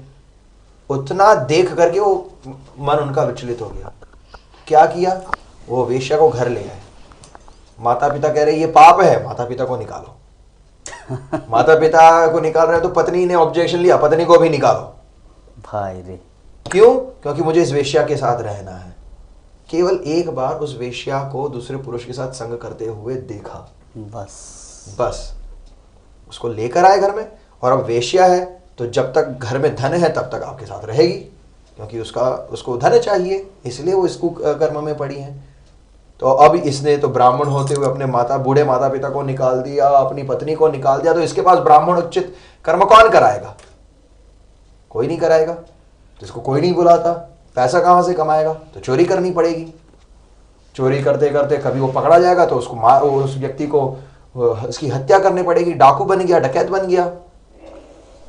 फिर अब क्या करे? किस प्रकार कैसे कैसे कैसे इस वेश्या को संतुष्ट रखने के लिए वो अलग अलग पापमय कर्म करता जा रहा है, और करते करते 10 संतान का जन्म हो गया घर में। भगवान की कृपावश 10वें संतान के नामकरण के पहले कुछ साधु संत यहाँ पर उसके घर में पहुंचे, और उन्होंने उस छोटे से बच्चे का नाम नारायण रख दिया। अब ये सोच रहा है, अरे नारायण ने खाया है कि नहीं खाया, उसने आज उसको खेलने गया है नहीं गया, उसकी स्टडीज कैसे चल रही है, उसने अपना होमवर्क किया है या नहीं किया है, वो क्या कर रहा है, नारायण ने ये किया कि नहीं, नारायण ने वो किया कि नहीं। नारायण नारायण नारायण नारायण चल रहा है, नारायण। तो उसी चिंतन में नारायण का जप करते करते करते जब यमदूत सामने आते हैं, उसे भगवान नारायण का स्मरण नहीं हुआ। वो कह रहे नारायण बचाओ, नारायण बचाओ। कौन? वो 5 साल का बच्चा थोड़ी बचाएगा आपको। तो उसका चित्त किस में था? उस छोटे से बच्चे में। और नारायण नामोच्चार करने के कारण वहां पे तुरंत विष्णुदूत प्रकट हो गए, बोले रुक जाओ, इसको आप नहीं छू सकते।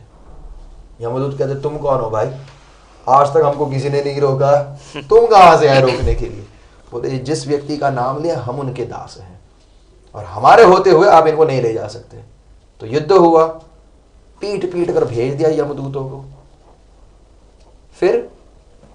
फिर विष्णुदूतों ने उनसे कहा कि ये आपके पापमय कर्तव्य के कार्यों के कारण आपको नरक की यातना में मिल जा रही थी, परंतु आपने उस समय में नारायण का उच्चारण किया। भले ही आपने भगवान विष्णु को नहीं पुकारा, आपने अपने बच्चे को पुकारा, आपने नारायण नामोच्चारण किया, इसलिए हम लोग आए हैं। हम आपको जीवन के कुछ समय और देते हैं। आप हरिद्वार जाइए, भगवान नारायण का भजन कीजिए, आत्मा शुद्ध कीजिए। उसको करने के बाद में वही विष्णुदूत वापस आकर के उससे भगवत धाम ले गए। तो ये जो बीमारी है कि अरे भाई मुझको किसी से प्रेम हो गया, अब मैं क्या करूँ, इस्कॉन वाले ठीक से उसको कुछ कर रहे हैं या नहीं कर रहे हैं, जो भी हैं, आपको भगवत भक्ति नहीं त्यागनी चाहिए, चाहे वो जो भी स्थिति है। इसलिए भागवतम में उसका वर्णन भी है अजामिल का। क्यों? क्योंकि हमारे में हम सभी जीव जो यहाँ पर हैं, कोई ना कोई वो गलती करेगा। हमारी स्थिति भागवतम में स्पष्ट रूप से दिखाई गई। आपकी ये स्थिति है फिर भी भक्ति करो, ऐसी स्थिति है फिर भी भक्ति करो, आप राजा हैं तो भी भक्त करो, आप सुदामा है तो भी भक्त करो, आप पापी हो फिर भी भक्त करो, आप जड़ भरत हो तो भी भक्ति करो। भक्ति भक्ति भक्ति, क्योंकि भक्ति के लिए ये सारे बाधाएं बंधन नहीं है, और ये सभी बंधनों से वो आपको मुक्त कर सकती है। इसलिए आप पर्सनली विचलित ना हो। अगर आप जिन व्यक्ति से पहचानते हैं कि भाई इस्कॉन उसके साथ कुछ कर रहा है या नहीं कर रहा है, वहाँ की अथॉरिटीज़ क्या कर रहे हैं, आप अपनी भक्ति को वहाँ पे डगमग ना होने दें। आप स्थिर रहिए और भगवान से प्रार्थना कीजिए कि एक दिन ये जो भक्त हैं उनका भी हृदय शुद्ध हो और वे फिर से भगवत मार्ग पर अग्रसर रहें। हरे कृष्ण। हरे कृष्ण। तो यद्यपि समय तो 9 बज ही गए, तो हमारा प्रोग्राम ख़त्म होने ही वाले, तो जस्ट लास्ट में और 2 प्रश्न लेंगे। तो एक प्रश्न है विभा माता ji from Bokaro steel city, हमारे अनुपम श्रीवास प्रभु जी के लिए, कि कृष्ण भक्त को किसी देवी देवता का पूजा की जरूरत नहीं है, फिर भी रामचंद्र जी ने शिव और शक्ति की पूजा क्यों किए थे?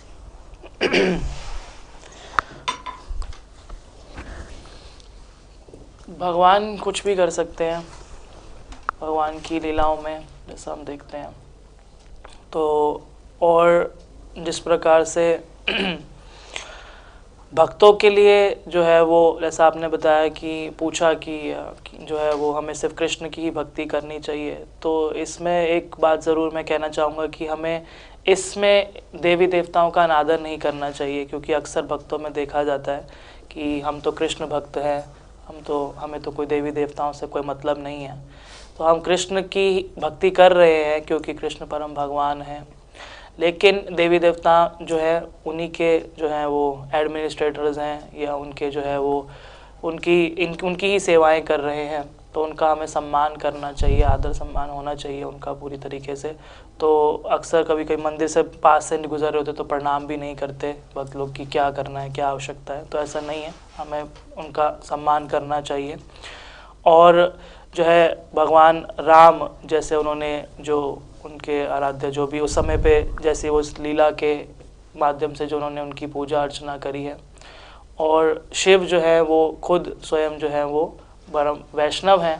तो जिस प्रकार से वो अपने माथ सर पर जो है वो चंद्रमा जो है वो ग्रहण करते हैं शिव, क्योंकि भगवान के चरण कमलों में जो है वो चंद्रमा का एक चिन्ह है। तो भगवान अपनी लीलाओं के माध्यम से बहुत सारी चीज़ें सिखाते हैं। तो और जो इस प्रकार से ये हमें ज़रूर ध्यान रखना चाहिए कि जैसा भगवद गीता में भगवान बताते हैं कि जो देवी देवताओं की पूजा करेंगे वो उनके पास जाएंगे, जो मेरी करेंगे वो मेरे पास आएंगे। तो हम अपना चयन कर सकते हैं।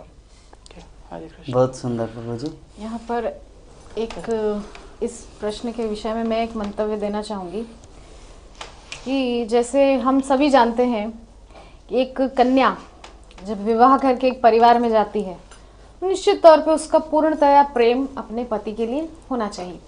किंतु ऐसा तो नहीं कि वो बाकी परिवार के सदस्यों की अवहेलना करती है, सास ससुर की भी सेवा करती है, देवर देवरानी से भी प्रेम जताती है, जेठ जेठानी को भी सम्मान देती है, बच्चों के साथ भी सद्व्यवहार करती है, प्रेम पूर्ण व्यवहार करती है, परिवार के अन्य सदस्यों को भी यथोचित सम्मान, प्रेम सब कुछ देती है। तो यहाँ हमको यही मानना है कि कृष्ण हमारे पति हैं, हम सबके जगत पति हैं। किंतु ये सब जो देवी देवता हैं ये उन्हीं के परिवार के सदस्य हैं। जैसे कन्या विवाह करके जाती है तो और सभी परिवारजनों का भी सम्मान करती है, उसी प्रकार से कृष्ण पति हैं, हमारा पूर्ण प्रेम उनके प्रति, पूर्ण समर्पण उनके प्रति निश्चित तौर पे होना ही चाहिए। किंतु इन सभी देवी देवताओं के प्रति भी परिवार के अन्य सदस्यों के प्रति जैसा उस कन्या का सम्मान रहता है, प्रेम रहता है, सौहार्द रहता है, वैसा उन सभी देवी देवताओं के प्रति होना चाहिए, एक वैष्णव का भी, एक भक्त का भी। हरे कृष्ण। अंत में एक प्रश्न है, हमारी गीता माता जी, दुर्ग, भिलाई, छत्तीसगढ़। माता जी का प्रश्न है कि दिव्य धाम किसे कहते हैं? अजन्मा का जन्म पुण्यात्मा राजाओं की कीर्ति का विस्तार करने के लिए हुआ है। भक्ति में आने के बाद हमारा जो फन फैक्टर है वो किस प्रकार परिपूर्ण करते हैं? सबसे लास्ट में जो आपने प्रश्न पूछा है माता जी कि भक्ति में आने के बाद हमारा फन फैक्टर कैसे परिपूर्ण होता है, तो सबसे पहली बात फन यानी कि आनंद, यानी कि जो बहुत चीप लैंग्वेज में जिसको बोलते हैं मज़ा। तो साधारणतया भौतिकतावादी जो होते हैं, जो भौतिकताओं में लिपटे हुए हैं, पूरी तरीके से क्या कहना चाहिए कि पूर्ण रूपेण वो कहीं से कहीं तक उनके जीवन में भक्ति है ही नहीं, ऐसे लोगों के लिए कुछ तुच्छ चीज़ों से मिलने वाला जो सुख है उसको वो लोग फन फैक्टर का नाम देते हैं। किंतु भक्ति जीवन में आने के बाद उसकी परिभाषा बदल जाती है। जैसा कि हम सभी जानते हैं, हम जब कीर्तन करते हैं, सभी सम्यक रूप से जब संकीर्तन होता है, कितना आनंद उसमें प्राप्त होता है। जब सभी मिलकर एक साथ हरिनाम गाते हैं। अब अभी 2 दिन पहले की ही बात है, सभी मिलकर सम्यक रूप से श्रीमद् भगवत गीता का पाठ कर रहे थे। इतना आनंद उस समय आ रहा था कि एक एक रोम रोमांचित हो रहा था, मतलब इतना आनंद उस समय प्राप्त हो रहा था। सामने साक्षात श्रीमद् जपता का स्वामी गुरु महाराज बैठे हैं, उनका दर्शन प्राप्त हो रहा है, श्रीमद् भगवत गीता का पाठ हो रहा है, यज्ञ हवन इत्यादि हो रहा है। इतना अद्भुत वातावरण, दैवीय, पूरा वातावरण दैवीय हो जाता है। ऐसा लगता है कि साक्षात देवी देवता भी आकर के आहुति दे रहे हैं उस यज्ञ में। तो भक्ति मार्ग में जब कोई आ जाता है तो जो भक्ति के क्रियाकलाप हैं उनसे स्वतः आपको फन प्राप्त होने लगेगा। आप जप करेंगे, निष्ठा से जप कीजिए, इतना आनंद आता है जप करने में। मंगल आरती जाने का उत्साह, भगवान को देखने का उत्साह, दर्शनार्थी में जब राधा माधव का दर्शन खुलता है तो नयन भन देखो नंद कुमार, आंखें फाड़ फाड़ के सब देख रहे होते हैं राधा माधव के उस अद्भुत स्वरूप को, आंखें थकती नहीं है देखने से। तो ये फन है भक्ति में। आपको अगर फन प्राप्त करना है तो ये सभी साधन है। भगवान का दर्शन कीजिए, धाम यात्रा कीजिए, धाम वास कीजिए, नाम का आश्रय लीजिए, उनकी रूप माधुरी का पान कीजिए, उनकी लीलाओं का श्रवण कीजिए। क्योंकि कर्ण रंध्रों में जब भगवान की कथा प्रवेश करती है ना, तो उससे बड़ा आनंद मैं नहीं समझती इस सारी सृष्टि में कहीं है। तो इसीलिए भक्ति मार्ग में जो फन फैक्टर है वो इस प्रकार से परिपूर्ण होता है। तो तीसरा प्रश्न जो था आपका, उसका उत्तर ये है। और दूसरा आपका जो प्रश्न था कि अजन्मा का जन्म पुण्यात्माओं की कीर्ति का विस्तार करने के लिए होता है। तो अजन्मा है भगवान। कुंती महारानी जब भगवान की स्तुति कर रही हैं तब वहाँ कह रही हैं कि हे भगवान, आप जो है ना, आप अजन्मा हैं, किंतु फिर भी जो पुण्यात्मा हैं उनकी भी कीर्ति का विस्तार करने के लिए आप आते हैं। तो यहाँ पर हम देखें कि पुण्यात्मा कौन है? महाराज युधिष्ठिर, महाराज परीक्षित, विदुर, भीष्म पितामह, वसुदेव, नंद महाराज, ये सब पुण्यात्मा हैं, महात्मा हैं। इनकी कीर्ति का और विस्तार करने के लिए भगवान अजन्मा जन्म लेकर आते हैं। किस प्रकार से इनकी कीर्ति का विस्तार हुआ? वसुदेव जी के घर में साक्षात अनंत कोटि ब्रह्मांड नायक आए, तो वसुदेव जी का नाम वैसे ही सब सारी सृष्टि जान गई कि ओ इनके घर में साक्षात भगवान आए पुत्र रूप में। नंद महाराज साक्षात भगवान उनके घर में बाल लीला करके उनको पुत्र सुख प्रदान किए।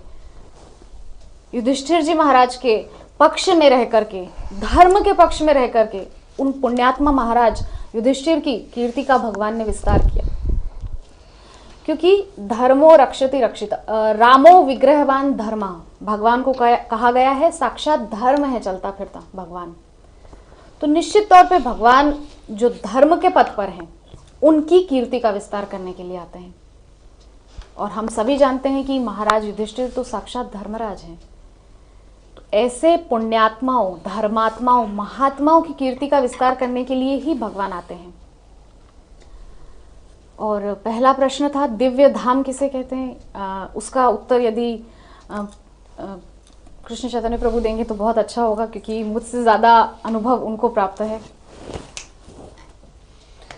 दिव्य धाम जो है ब्रह्म संहिता में वर्णन आता है, भगवद गीता में भी कहते हैं, अर्जुन कहते हैं परम ब्रह्म परम धाम पवित्रम परमम भवान पुरुषम शाश्वतम दिव्यम आदिदेवम अजं विभुम। दिव्य धाम जो है जहाँ भगवान और उनके अनन्य भक्त निवास करते वही दिव्य धाम है। शास्त्र में वर्णन आता है कि कई ऐसे पृथ्वी पर स्थान हैं जो तीर्थ स्थान हैं, जहाँ पर आप जा कर के आप भगवान की जो वहाँ पर लीलाएं हुई हैं वो सब वहाँ पर होता है। परंतु वैष्णव का जो शरीर है वो स्वतः ही एक तीर्थ स्थल है, क्योंकि भगवान का निवास वहाँ पर हमेशा रहता है। तो दिव्य धाम का अर्थ ऐसे है कि जहाँ पर सर्वदा भगवान और उनके भक्त, उनकी लीलाएं, उनके गुणगान सदैव चलते हैं, उस स्थान को दिव्य धाम कहा जाता है। कई बार ऐसा भी हो सकता है, समझिए आप मायापुर धाम में हैं, तो जियोग्राफिकली आप मायापुर धाम में हैं, पर आपका चित्त जो है वो न्यूयॉर्क सिटी में बैठा है, या फिर कलकत्ता पिज्जा हट में बैठा है, या फिर कहीं डिस्कोथेक में बैठा है। तो वो धाम जो है, भले ही जियोग्राफी के रूप में आप एड्रेस आपका मायापुर है, पर आप मायापुर में नहीं है उस समय में। पर हो सकता है कि आप न्यूयॉर्क सिटी में हो और मायापुर टीवी द्वारा आप भगवान श्री चैतन्य महाप्रभु दर्शन आरती का सुख ले रहे हैं, मंगला आरती का अटेंड कर रहे हैं, तो आप न्यूयॉर्क में होते हुए भी आप श्रीधाम मायापुर में हैं। हरि बोल। तो ये है दिव्य। दिव्य का अर्थ है उसके कोई पैरामीटर्स नहीं है, उसके कोई वो नहीं है कि इस स्थान को दिव्य धाम कहते हैं, नहीं। जहाँ पर भी भगवान की भक्ति, भगवान के भक्त, भगवान स्वयं जहाँ पर लीला करते हैं उस स्थान को दिव्य धाम कहा जाता है। इसलिए हनुमान जी जब रामचंद्र जी साकेत धाम लौट रहे थे, हनुमान जी से कहा कि वरदान मांगो, मैं आपकी भक्ति से बहुत प्रसन्न हूँ, वरदान मांगो। बोले जहां पर भी राम नाम उच्चारण हो मैं वहां पर प्रकट होना चाहिए। अच्छा। जहां पर भी राम नाम चल रहा है मुझे वहां पर होना चाहिए। रामचंद्र जी मुस्कुरा रहे, सीता देवी बोले क्या हुआ भगवान, तो तुम्हें पता ही क्या मांग रहा है?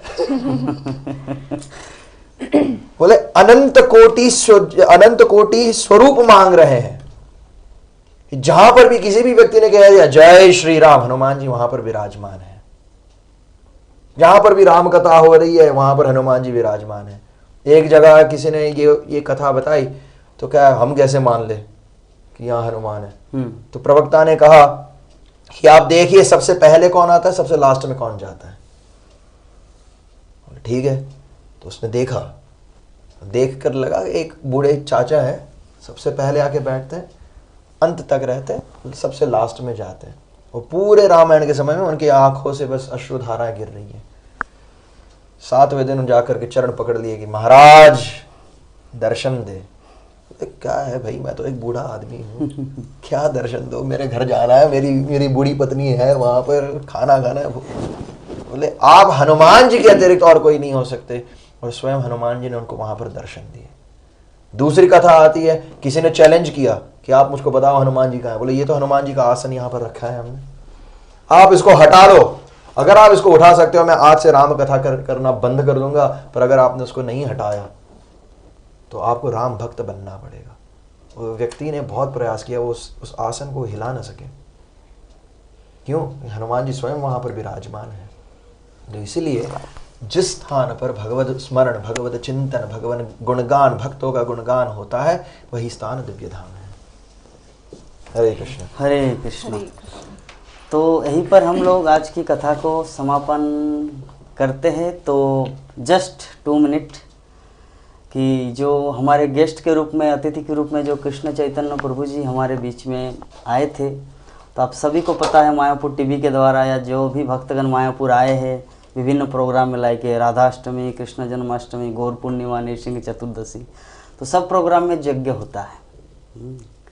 और यज्ञ में जो मेन पुजारी है, ऐसे तो जननिवास प्रभु जी, लेकिन उनका जो प्रतिनिधि स्वरूप जो यज्ञ करवाते हैं वो हमारे हैं श्री कृष्ण चैतन्य प्रभु।